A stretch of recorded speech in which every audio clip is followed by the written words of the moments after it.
తరచూ మాట్లాడి వారందరినీ కూడాను మన రాష్ట్రానికి స్వస్థలాలకు తీసుకురావడానికి ఎంతో వ్యయప్రయాసాలకు వచ్చే పరిస్థితి. ఆ సందర్భంగా 3 కోట్ల రూపాయలు వాళ్ళ రవాణా ఖర్చుల కింద సీఎం రిలీఫ్ ఫండ్ నుంచి శాంక్షన్ చేసేటువంటి పరిస్థితి.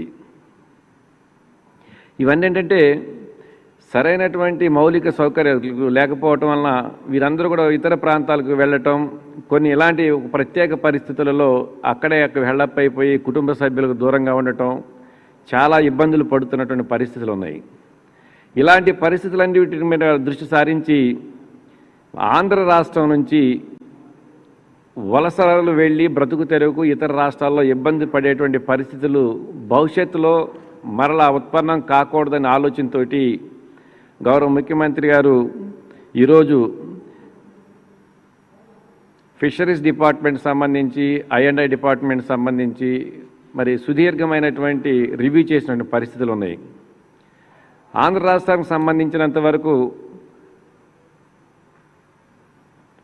1020 కిలోమీటర్లు సుశాల తీర ప్రాంతం ఉంది. 9 జిల్లాలు, ప్రతి జిల్లాలో కూడాను అనువైనటువంటి ప్రాంతంలో మేజర్ ఫిషింగ్ హార్బర్సు, చిన్న చిన్న క్రీక్స్, డ్రైన్స్ లింకప్ అయ్యే చోట ఫిష్ ల్యాండింగ్ సెంటర్స్ ఏర్పాటు చేయాలని చెప్పి ఆలోచన చేయటం, ఇవన్నీ కూడా గత ఎంతో కాలం నుంచి ప్రపోజల్స్ పెండింగ్లో ఉన్నటువంటి పరిస్థితులు ఉన్నాయి. ఇలాంటి పరిస్థితుల్లో గతంలో లాగా ప్రపోజల్స్ కాగితాలకే పరిమితం కాకుండా తక్షణమే ఏ ప్రాంతాలలో సర్వేలు చేసి సైసైఫర్డ్ సర్వే చేసి డిపిఆర్స్ తయారై శాంక్షన్లకు అనువుగా ఉన్నాయో వాటన్నిటిని కూడాను ఇమ్మీడియట్లీ క్లియర్ చేయటం, కేంద్ర ప్రభుత్వం నుంచి అనుమతులు వచ్చి ఉన్నటువంటివి కొన్ని ఉన్నాయి, వాటిని ఇమ్మీడియట్లీ టెండర్ ప్రాసెస్లోకి వెళ్ళటం. ఇవి కాకుండా ఎక్కడెక్కడైతే మేజర్ ఫిషింగ్ హార్బర్స్ కొత్తగా శాంక్షన్ చేయటానికి వీలుందో ఆ ప్రాంతాల్లో ఈ ఫిషింగ్ హార్బర్స్ని ఏర్పాటు చేయండి, నిర్మాణం చేయడానికి అవసరమైనటువంటి అనుమతులన్నీ కూడాను త్వరలోనే క్లియరెన్స్లు ఇప్పించాలని చెప్పి కూడా ముఖ్యమంత్రి గారు స్పష్టమైన ఆదేశాలు ఇవ్వటం జరిగింది. ఈ క్రమంలో ఇప్పటికే కేంద్ర ప్రభుత్వం నుంచి ఈ సముద్రయాన దానికి లింకప్ అయి ఉన్నటువంటి సైసేఫ్ కానివ్వండి, ఇతరితర సముద్ర అనుబంధ సంస్థల నుంచి ఎన్విరాన్మెంటల్ క్లియరెన్స్లు కానివ్వండి, అన్ని రకాలైనటువంటి అనుమతులు వచ్చి ఫైనాన్షియల్ క్లియరెన్స్లు కూడా వచ్చి నిర్మాణానికి సిద్ధంగా ఉన్నటువంటి ఈ నిర్మాణానికి సిద్ధంగా ఉన్న ప్రక్రియ కూడాను ఈ 1 ఇయర్లో జగన్మోహన్ రెడ్డి గారు ముఖ్యమంత్రి అయిన తర్వాత మరి ప్రారంభించినటువంటి ప్రక్రియలో కొన్ని అనుమతులు ఆల్రెడీ ఇప్పుడు రావడం జరిగింది. ఈ క్రమంలో ఈస్ట్ గోదావరికి సంబంధించి ఉప్పాడ, కృష్ణా జిల్లాకు సంబంధించి మచిలీపట్నం, గుంటూరు జిల్లాకు సంబంధించి నిజాంపట్నం, ఈ 3 కూడాను మేజర్ ఫిషింగ్ హార్బర్స్ని నిర్మాణం చేపట్టడానికి ఆల్రెడీ ఇవన్నీ కూడా ఎంతో పూర్వం నుంచి ఉన్నటువంటి హార్బర్స్ అయినప్పటికీ కూడా సరైన మౌలిక సౌకర్యాలు లేకపోవడం వలన మరి ఈ లార్జ్ నెంబర్లు ఎక్కువ సంఖ్యలో బోట్లు హ్యాంకరింగ్ చేసుకోవడానికి వీలుగానటువంటి పరిస్థితులు. ఫేజ్ 2గా వీటన్నిటిని కూడాను డెవలప్ చేయడానికి సుమారుగా ఒక్కొక్క ఫిషింగ్ హార్బర్ 350 నుంచి 375 కోట్ల రూపాయలతో నిర్మాణం చేపట్టడానికి సుమారు 1100 కోట్ల రూపాయలతోటి ఇప్పటికే క్లియరెన్స్లు వచ్చినటువంటి పరిస్థితి. ఇంట్రెస్ట్ ఇన్వెన్షన్ ఫండ్ తోటి FIDF నుంచి ఒక్కొక్క మొత్తం ఇది 1150 కోట్ల రూపాయలు కూడాను 50% కేంద్ర ప్రభుత్వం నుంచి ఇంట్రెస్ట్ ఇన్వెన్షన్ తోటి అంటే FIDF fisheries infrastructure development corporation నుంచి, రిమైనింగ్ 50% మన స్టేట్ బడ్జెట్ నుంచి, స్టేట్ బడ్జెట్ లేకపోతే నాబార్డ్ నుంచి అనేటువంటిది బహుశా 1 వారం రోజుల్లో క్లియర్ అవుతాయి. అందువలన స్టేట్ బడ్జెట్ నుంచి క్లియర్ చేసుకోవడానికి ఆల్రెడీ ముఖ్యమంత్రి గారు అనుమతులు ఇచ్చినటువంటి పరిస్థితులు ఉన్నాయి ఈరోజు. అంటే సుమారుగా 1150 కోట్ల రూపాయలతోటి 3 మేజర్ ఫిషింగ్ హార్బర్స్ని వెంటనే నిర్మాణం చేపట్టడానికి ఉన్నటువంటి అన్ని అడ్డంకులు తొలగిపోయి క్లియరెన్స్లు వచ్చిన పరిస్థితి. వాటితో పాటుగానే శ్రీకాకుళం మేజర్ ప్రాబ్లం ఈ ఫిషింగ్ యాక్టివిటీలో వలస కూలీలు వలసలు జరుగుతున్నటువంటి జిల్లా ఏదైనా ఉందంటే రాష్ట్రంలో అత్యధికంగా శ్రీకాకుళం జిల్లా. శ్రీకాకుళం జిల్లా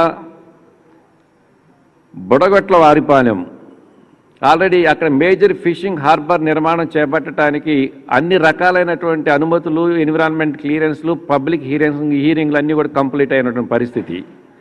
అలాగే విశాఖపట్నానికి సంబంధించి పూడిమడక, అలాగే ప్రకాశం జిల్లాకు సంబంధించి కొత్తపట్నం, వాటితో పాటుగా పశ్చిమ గోదావరి జిల్లాకు సంబంధించి బియ్యపు తిప్ప ఆల్రెడీ ఇప్పటికే ఫిష్ ల్యాండింగ్ సెంటర్గా ఈ ప్రభుత్వం వచ్చిన తర్వాత కొంత శాంక్షన్ చేసినప్పుడు కూడాను దానిని కూడాను ఒక మేజర్ ఫిషింగ్ హార్బర్గా డెవలప్ చేయాలి అనే ఆలోచనతో ముఖ్యమంత్రి గారు దాన్ని కూడా మేజర్ ఫిషింగ్ హార్బర్గా చేయడానికి అవసరమైనటువంటి అన్ని రకాలైనటువంటి సర్వేలన్నిటి కూడా క్లియర్ చేయమని చెప్పి కూడాను తక్షణంగా అన్ని కూడాను రంగంలో క్లియరెన్స్ ఇవ్వాలని చెప్పేసి కూడా స్పష్టమైన ఆదేశాలు ఇవ్వడం జరిగింది. ఈ విధంగా 8 జిల్లాలలో 8 మేజర్ ఫిషింగ్ హార్బర్స్ నిర్మాణం చేపట్టడం, అలాగే నెల్లూరు జిల్లాకు సంబంధించి జువాలదిన్నె ఆల్రెడీ కేంద్ర ప్రభుత్వం నుంచి క్లియర్ అయి రావటం, దానిలో 50% సెంట్రల్ స్పాన్సర్ స్కీమ్ సాగరమాల 144 కోట్ల రూపాయలు సాగరమాల నుంచి, అంటే సాగరమాల అనేటువంటి స్కీమ్ కేంద్ర ప్రభుత్వం పరిధిలో ఉన్నటువంటిది. మిగిలినటువంటి 144 కోట్ల రూపాయలు రాష్ట్ర ప్రభుత్వం, అంటే 288 కోట్ల రూపాయలతోటి జువాలదిన్నెలో ఒక మేజర్ ఫిషింగ్ హార్బర్ని ఏర్పాటు చేయడానికి. ఈ విధంగా 8 మేజర్ ఫిషింగ్ హార్బర్స్, 8 కూడాను సుమారుగా 2,750 కోట్ల రూపాయలు ఖర్చు అయ్యేటటువంటి పరిస్థితులు. ఇవన్నీ కూడాను ఒక బియ్యపు తిప్ప ఒకటి మినహాయిస్తే మిగిలిన వాటన్నిటికి కూడాను ఎంతో కాలం నుంచి గతంలో అన్ని రకాలైనటువంటి క్లియరెన్స్లు వచ్చినప్పుడు కూడాను గతంలో ఉన్నటువంటి పాలకులు ఆ ఫిషింగ్ హార్బర్స్ని, ఫిషింగ్ యాక్టివిటీని డెవలప్ చేయడానికి సరైన దృష్టి సారించకపోవటం వలన అవన్నీ కూడా కాగితాలకే పరిమితమైనటువంటి పరిస్థితులు. అలాంటి పరిస్థితులు పూర్తి భిన్నంగా ఇవన్నీ కూడా ఆచరణలోకి రావాలన్న ఆలోచనతో 8 మేజర్ ఫిషింగ్ హార్బర్స్ నిర్మాణం చేయడానికి, అలాగే ఒకటి ఫిష్ ల్యాండింగ్ సెంటర్ని ఏర్పాటు చేయడానికి ఈరోజు ముఖ్యమంత్రి గారు క్లియర్ ఇన్స్ట్రక్షన్స్ ఇవ్వడం జరిగింది. ఈ క్రమంలో మొత్తం మీద రమారామి 3,000 కోట్ల రూపాయలతోటి 2.5 సంవత్సరాల టైం పీరియడ్. ఇదివరకు ఇట్లా ఒక చిన్న స్కీమ్, ఒక ప్రాజెక్ట్ శాంక్షన్ చేస్తే సంవత్సరాల తరబడి నిర్మాణం చేపట్టే దానికి పద్ధతి లేకుండా ఈ రోజు నుంచి 2.5 సంవత్సరాల లోపు ఈ 8 మేజర్ ఫిషింగ్ హార్బర్స్ కూడాను పూర్తిగా నిర్మాణం చేపట్టి పూర్తిగా మౌలిక సౌకర్యాలు ఏర్పాటు చేసి ఆయా ప్రాంతాల్లో ఉన్నటువంటి ఫిషింగ్ యాక్టివిటీ మీద డిపెండ్ అయి బ్రతుకు జీవనం సాగించేటటువంటి బోటు ఓనర్స్ యజమానులకు కానివ్వండి, ఆ రంగం మీద ఆధారపడి జీవిస్తున్నటువంటి ఫిషర్మెన్ కమ్యూనిటీకి సంబంధించినటువంటి కార్మికులకు కానివ్వండి, పూర్తి అందుబాటులో తీసుకురావడానికి అవసరమైనటువంటి చర్యలన్నీ కూడా తీసుకోవడం జరుగుతుందని చెప్పి ముఖ్యమంత్రి గారు స్పష్టమైన ఆదేశాలు ఇవ్వడం జరుగుతుంది. దీనికి కారణం ఇంత తీర ప్రాంతం ఉన్నప్పటికీ వేలాది కోట్ల రూపాయలు విదేశీ మారక ద్రవ్యాన్ని ఆర్జించి పెట్టేటటువంటి సహజ వనరులు మనకు అందుబాటులో ఉన్నప్పుడు కూడాను గత పాలకులు సరైనటువంటి దృష్టి సారించకపోవటం వల్ల ఈ సెక్టార్ని ఎప్పుడు కూడా నిర్లక్ష్యం కాబట్టి నెగ్లెక్టెడ్ డిపార్ట్మెంట్గానే ఫిషరీస్ సెక్టార్ ఉండటం వలన అలాంటి పరిస్థితులకు పూర్తి భిన్నంగా ఇది నెగ్లెక్టెడ్ డిపార్ట్మెంట్ కాదు, నెగ్లెక్టెడ్ సామాజిక వర్గం కాదు, నెగ్లెక్టెడ్ రంగం కాదు, విదేశీ మారక ద్రవ్యాన్ని పూర్తిగా సమపార్జించి పెట్టి అన్ని విధాలుగా రాష్ట్ర అభివృద్ధిలో ప్రధానమైనటువంటి భూమిక పోషిస్తున్నటువంటి ఈ వర్గాల వారి యొక్క అభ్యున్నతి కూడాను మార్పు తీసుకురావాలి, వారి జీవన విధానాల్లో వారి జీవన శైలిలో మార్పు తీసుకురావాలి అనేటువంటి ఒక దృఢమైనటువంటి సంకల్పంతో ముఖ్యమంత్రి గారు ఈరోజు సానుకూలంగా నిర్ణయాలు తీసుకున్న పరిస్థితులు ఉన్నాయి. ఈ క్రమంలో మీ గతంలో కూడా చూస్తున్నారు, మొదటి నుంచి కూడా ఈ కోవిడ్ ఏర్పడి పరిస్థితులు లాక్డౌన్ ఏర్పడిన దగ్గర నుంచి కూడాను ప్రత్యేకించి ఈ సెక్టార్కి సంబంధించి అనేక రకాలైన సానుకూలమైన నిర్ణయాలు తీసుకున్న పరిస్థితి. ప్రభుత్వం ఏ రోజు ఇన్వాల్వ్ కాని విధంగా ఆక్వా సెక్టార్కి సంబంధించి మద్దతు ధర అనౌన్స్ చేసే విషయంలో కానివ్వండి, సీడ్ ప్రాసెస్ సంబంధించి ధర నిర్ణయం చేసే విషయంలో కానివ్వండి, ఆక్వా అథారిటీని ఏర్పాటు చేసే విషయంలో కానివ్వండి, వాటితో పాటుగానే ఈరోజు ఈ ఫిషింగ్ హార్బర్స్ అన్నిటిని కూడాను నిర్మాణం చేపట్టడానికి అవసరమైనటువంటి అన్ని విధాలైనటువంటి చర్యలు తీసుకోవటమే కాకుండా పూర్తిగా నిధులను సమీకరణ చేసి 2.5 సంవత్సరాల్లో ఈ ప్రాజెక్ట్స్ అన్ని పూర్తి చేయాలని చెప్పడం అనేటువంటిది ముఖ్యంగా ఈ తీర ప్రాంతంలో ఈ రంగం మీద ఆధారపడి జీవనం సాగిస్తున్నటువంటి కుటుంబాల వారికి భవిష్యత్తు బంగారు భవిష్యత్తు కాబోతుంది రానున్న రోజుల్లో అనే దానికి ఎలాంటి సందేహం లేదు. ఈ విధంగా ఇంతటి సాహసోపేతమైనటువంటి రాష్ట్ర భవిష్యత్తులో ఒక చారిత్రాత్మక ఘట్టంగా నిలబడేటువంటి నిర్ణయాలు ఈరోజు తీసుకోవడం జరిగింది. ఈ సందర్భం మేము ఒకటే అడుగుతున్నాం, అప్పుడప్పుడు మాట్లాడుతున్నట్టు తమ యొక్క ఉనికిని చాటుకోవడానికి మాట్లాడుతున్నటువంటి తెలుగుదేశం నాయకులు కానివ్వండి, ఆ ప్రతిపక్ష నాయకులు కానివ్వండి, గడచిన 5 సంవత్సరాలలో కేవలం 3 ప్రాంతాల్లో అంతర్వేది పల్లిపాలెం, ఓడలరేవు, ఈ 2 కూడా తూర్పుగోదావరి జిల్లాకు సంబంధించి, ప్రకాశం జిల్లాకు సంబంధించి గుండాయపాలెం, ఈ 3 ప్రాంతాల్లో 3 ఫిష్ ల్యాండింగ్ సెంటర్స్ కేవలం 45 కోట్ల రూపాయలు మాత్రమే ఖర్చు పెట్టి నిర్మాణం చేపట్టిన పరిస్థితి గత 5 సంవత్సరాల్లో. దానికి పూర్తిగా భిన్నంగా 2.5 సంవత్సరాల్లోనే 3,000 కోట్ల రూపాయలతోటి మేజర్ జట్టీలన్నిటి కూడా మేజర్ హార్బర్ల నిర్మాణం చేపట్టక ఈరోజు మేము నిర్ణయం తీసుకున్నామంటే తప్పనిసరిగా స్వాగతించదగినటువంటి విషయం. ఈ క్రమంతో భాగంగానే రెండోది జనరల్గానే బ్యాన్ పీరియడ్, వేట నిషేధిత సమయంలో వేట మీద ఆధారపడి జీవనం సాగించేటటువంటి ఒక్కొక్క మత్స్యకారుడికి గత ప్రభుత్వంలో 4,000 రూపాయలు ఇచ్చేవాళ్ళు. ఆ 4,000 రూపాయలు కూడాను సంవత్సరానికో 2 సంవత్సరాలు ఒకసారి ఇచ్చేవాళ్ళు. దానికి పూర్తి భిన్నంగా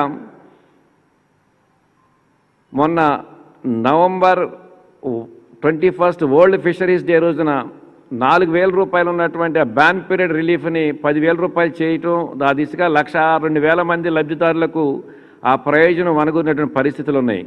వాస్తవంగా అయితే ఇంకా బ్యాన్ పీరియడ్ రిలీఫ్ ఇవ్వడానికి టైం ఉన్నప్పుడు కూడాను ఈ లాక్డౌన్లో ఒక విధంగా దాదాపుగా అనధికారికంగా వేట నిషేధిత సమయంగా కొనసాగించబడుతుంది. కాబట్టి ఈ సమయంలోనే ముందుగానే వారికి బ్యాన్ పీరియడ్ రిలీఫ్ అందజేసినట్లయితే వారికి ఎంతో కొంత చేయూతను అందించిన వాళ్ళు అవుతాను ఉద్దేశంతో ముఖ్యమంత్రి గారు రేపు మే 6వ తేదీన రాష్ట్రంలో ఫిషరీస్ సెక్టార్ మీద ఆధారపడి జీవనం సాగిస్తున్నటువంటి 1,15,000 మంది కుటుంబానికి 10,000 రూపాయల చొప్పున బ్యాన్ పీరియడ్ రిలీఫ్ అందించడం జరుగుతుందని చెప్పని కూడా ఈ సందర్భంగా తెలియజేస్తున్నాం.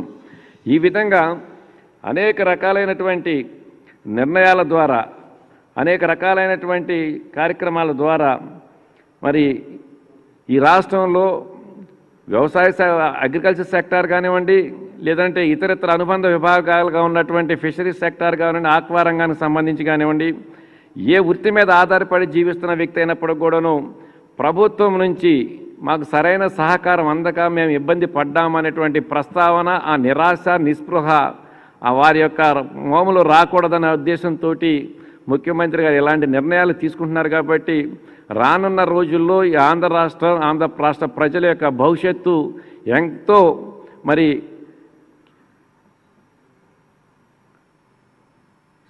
సంతోషంతో ఇదవుతుందని చెప్పాను కానివ్వండి, ఆయా రంగాలకు సంబంధించిన వ్యక్తుల యొక్క భవిష్యత్తులో బంగారు బాట బంగారు భవిష్యత్తు ఉంటుందని అని స్పష్టంగా తెలియజేస్తున్నాం. ఈ సందర్భంగా మీరు ఏమైనా అడిగే క్వశ్చన్లు ఏమైనా ఉంటే,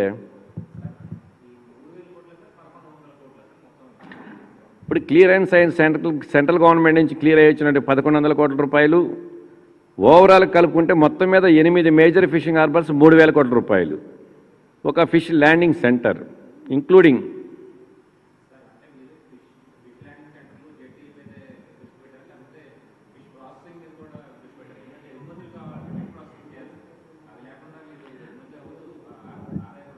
ఫస్ట్ ఫేజ్ ప్రతి జిల్లాలో కూడా ఒక మేజర్ ఫిషింగ్ హార్బర్ని ఏర్పాటు చేయటం. ఆ ఫిషింగ్ హార్బర్ ఏర్పాటు అయిన తర్వాత దానికి అనుసంధానంగానే ముఖ్యమంత్రి గారు మొదటి నుంచి కూడా చెబుతున్నారు, ఎక్కడెక్కడైతే ఆక్వా ఉత్పత్తులు కానివ్వండి, మెరైన్ ఉత్పత్తులు కానివ్వండి, అగ్రి ఉత్పత్తులు కానివ్వండి నిల్వ ఉంచుకుని గిట్టుబాటు ధర, మంచి ధర, రైతుకు లాభం వచ్చే విధంగా వారిని అమ్ముకోవడానికి అవసరమైనటువంటి కోల్డ్ స్టోరేజ్ ఫెసిలిటీస్ క్రియేట్ చేయాల్సిన అవసరం అయితే రాష్ట్రంలో ఉంది. కాబట్టి అనువైన ప్రతి ప్రాంతంలో కూడాను ఈ కోల్డ్ స్టోరేజ్ ఫెసిలిటీస్ని క్రియేట్ చేయటం అనేది ఒక భాగం.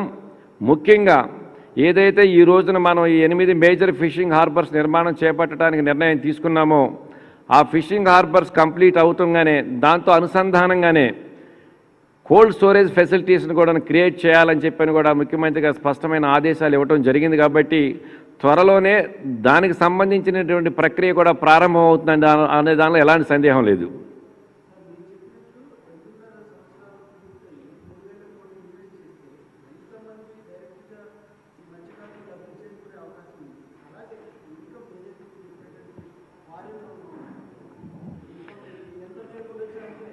ఇప్పటికే మనకి చాలీ అరకొరగా ఉన్నటువంటి మౌలిక వసతులతోటి మెరైన్ సెక్టార్, అనార్గనైజ్డ్గా ఉన్నటువంటి ఆక్వా సెక్టార్, ఈ 2 రంగాల నుంచి మన ఆంధ్ర రాష్ట్రం నుంచి ఎగుమతవుతున్నటువంటి ఉత్పత్తులలో భారతదేశం మొత్తం మీద ఈ 2 సెక్టార్లకు సంబంధించి 44,000 కోట్ల రూపాయల వర్త్ ఆఫ్ కాస్ట్ ఎగుమతి అవుతుంటే దాంట్లో 22,000 కోట్ల రూపాయలు అంటే రమార 50% అబౌవ్ ఒక్క మన ఆంధ్ర రాష్ట్రం నుంచే ఉత్పత్తి అవటం అనేటువంటిది తప్పనిసరిగా ఆంధ్ర రాష్ట్ర ప్రజలు గర్వించదగినటువంటి విషయం. ఒక అన్ఆర్గనైజ్డ్ సెక్టార్గా ఉండి ఇంత ఎగుమతులు చేస్తున్నప్పుడు ప్రభుత్వం ఇన్వాల్వ్ అయ్యి ఆక్వా సెక్టార్కి సంబంధించి కానివ్వండి, మెరైన్ సెక్టార్కి సంబంధించి కానివ్వండి, ఈ మేజర్ ఫిషింగ్ హార్బర్స్ కానివ్వండి, కోల్డ్ స్టోరేజ్ ఫెసిలిటీస్ కానివ్వండి, ఆక్వా రంగానికి సంబంధించినటువంటి ఇతరిత మౌలిక సౌకర్యాలు కానివ్వండి, ఇంకా ఫుల్ ప్లెడ్జ్డ్గా అందుబాటులోకి తీసుకుని వచ్చినట్లయితే వేలాది కోట్ల రూపాయల విదేశీ మారక ద్రవ్యం భారతదేశం మొత్తం మీద కలిపి 44,000 కోట్ల రూపాయలు వర్త్ ఆఫ్ కాస్ట్ ఎగుమతి జరుగుతుంటే రానున్న రోజులు అంత వర్త్ ఆఫ్ మెటీరియల్ ఒక ఆంధ్ర రాష్ట్రం నుంచే ఎగుమతి అవుతుంది ఈ మౌలిక సౌకర్యాలని అందుబాటులోకి వచ్చిన తర్వాత అనే దాంట్లో ఎలాంటి సందేహం లేదు. దాదాపు 50,000 కోట్ల రూపాయల పైచీలకు సముద్ర ఉత్పత్తులు, ఆక్వా ఉత్పత్తులు ఒక ఆంధ్ర రాష్ట్రం నుంచే భవిష్యత్తులో ఉత్పత్తి అవడానికి అవకాశాలు పుష్కలంగా ఉన్నాయి. ఆ దిశగా అన్ని రకాలైనటువంటి వనరులు కల్పించటానికి, దాని మీద ఆధారపడి జీవిస్తున్నటువంటి కుటుంబాల వారి యొక్క భవిష్యత్తు బంగారు బాట చేయటానికి ముఖ్యమంత్రి గారు చాలా దృఢ సంకల్పంతో ఉన్నారు. ఈ రంగంలో మంచి మార్పులు వస్తాయనే దానిలో ఎలాంటి సందేహం లేదు. ఓకే.